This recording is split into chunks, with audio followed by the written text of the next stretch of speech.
यमराज ने यमदूतों को समझाया। देखो किन लोगों को नरक में लाना। बड़ा सुंदर श्लोक है, इतना बढ़िया श्लोक है कि अभी निर्णय हो जाएगा कि हमें नरक जाना है कि स्वर्ग जाना है, कि जहां श्री तुकाराम महाराज पहुंचे हैं वहां जाना है।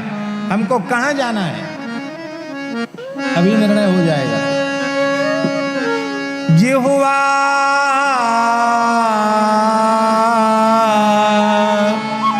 न भक्ति भगवत गुण नामधेयम् चेतश्च न स्मरति तच्चरणारविन्दम् कृष्णाय नो नमति यच्छिर एकदापि तानानयध्वमसतो कृत विष्णु कृत्यान् तानानयध्वमसतो कृत विष्णु कृत्यान्। कान आनयध्वम, स्वामी जी कान आनयध्वम बोले, तान आनयध्वम उनको लाओ पकड़ पकड़ के। किसको? जिनकी जिह्वा न भक्ति भगवत गुण नाम धेयम, जिनकी जिह्वा भगवान नामोच्चारण नहीं करती है।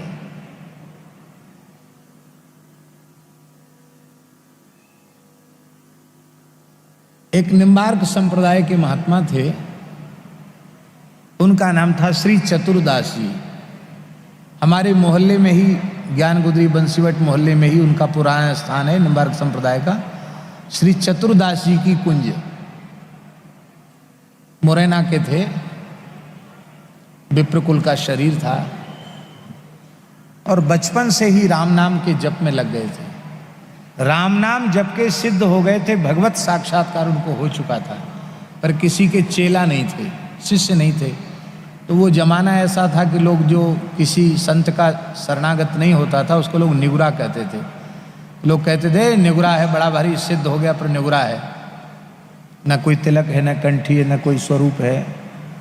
तो साधु लोग सिद्ध हो चुके थे चतुर्दास जी, पर उनके यहाँ भोजन नहीं करते, तो निगुरा है।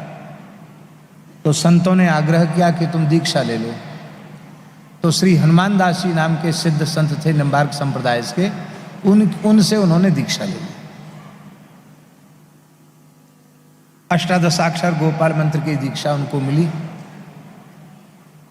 पर वे इतने सीधे थे, दीक्षा के बाद रोने लग गए।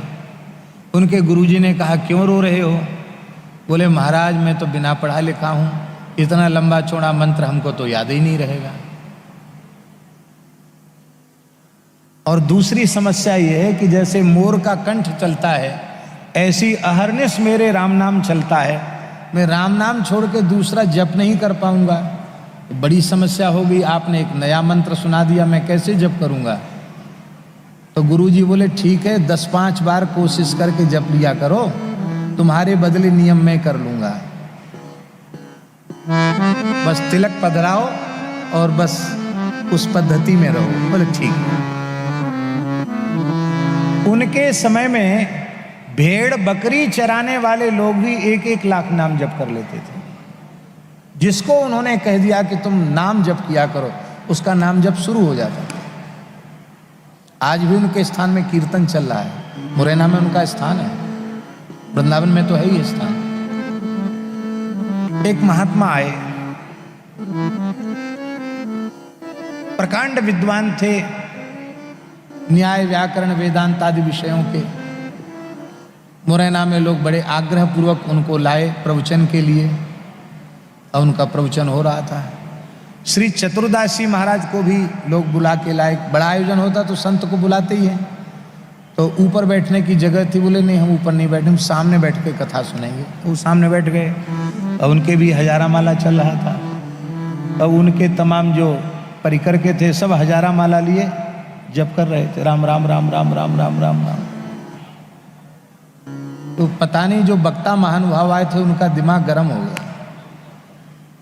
बोले क्या बाबाओं के चक्कर में फंस गए हो, नाम रूप के चक्कर में फंस गए हो, ये क्या तुलसी की माला घिस रहे हो, इससे कुछ नहीं होगा। ये हरे रामा हरे कृष्णा करके जो झाल कूट रहे हो, इससे कुछ नहीं होगा। अरे तुम किसकी प्राप्ति चाहते हो? तुम स्वयं ही वही हो।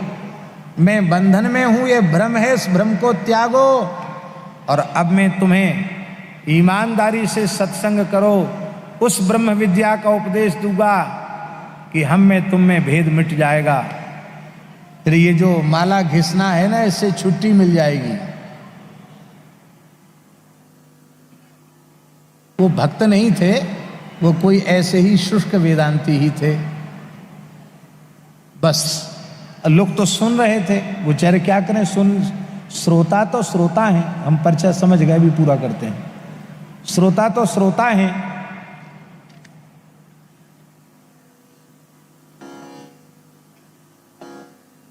श्रोता तो श्रोता हैं, उनकी तो मजबूरी है सुनना। पर बाबा बैठे थे वहां, और बाबा को अपने जीवन में कभी क्रोध नहीं आया। जैसे हम सबके परम श्रद्धे वारकरी शिक्षण संस्था के प्रमुख प्रातस्मरणीय पूज्य श्री मारुति बाबा, जो ज्ञान वृद्ध वयोवृद्ध हैं, हम सबके मध्य विराजमान हैं।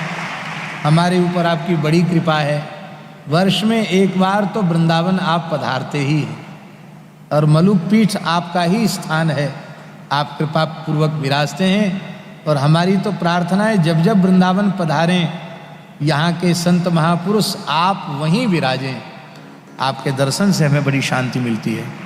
तो हम बाबा का दर्शन करते, बाबा एकदम शांत। हमको लगता है शायद जीवन में कभी इनको गुस्सा नहीं आया होगा। ऐसी चतुर्दासी, तो उनको गुस्सा कभी आया नहीं। पर जैसे ही नाम की उपेक्षा उन्होंने सुनी तो आवेश हो गया, और उनको एक हुंकार किया, और नीचे बैठे हुए कब छलांग लगा के ऊपर कूद के चले गए पता नहीं चला। और ऊपर उछल के मंच पर चढ़े, और वक्ता महाशय को उठाकर पकड़ के धड़ाम से पटक दिया।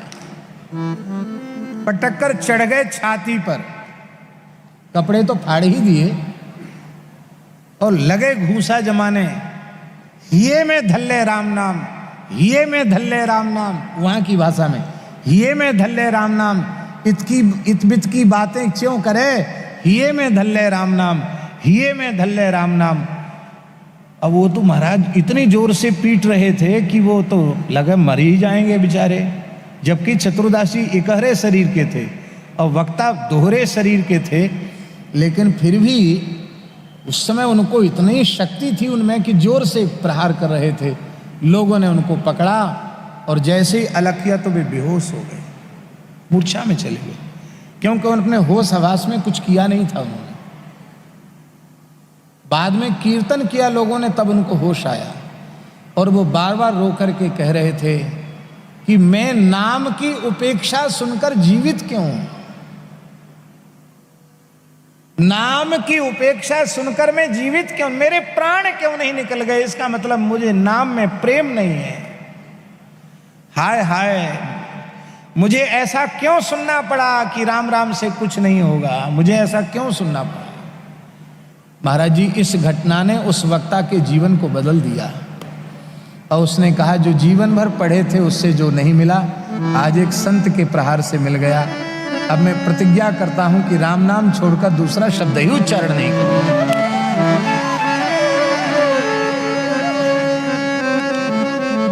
भगवान नाम अवघा साधना चे सार, संपूर्ण साधनों का सार भगवान नाम है। इससे बढ़कर के कोई वस्तु नहीं है। इसलिए जिह्वा न भक्ति भगवत गुण नाम ध्येयम, चेतश्च न स्मरति तच्चरणा। जिसका चित्त कभी भगवान के चरणों का ध्यान नहीं, स्मरण नहीं करता।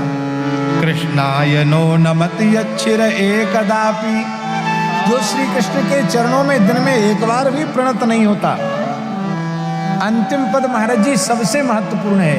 तान आनयध्वम कान असतो कृत विष्णु कृत्यान, अकृत विष्णु कृत्यान आनयध्वम। भारतवर्ष में मानव जन्म प्राप्त करके जो भागवत धर्म से विमुख हैं, वैष्णवता से विमुख हैं, हरि भक्ति से शून्य हैं, उनको पकड़ पकड़ करके लाओ।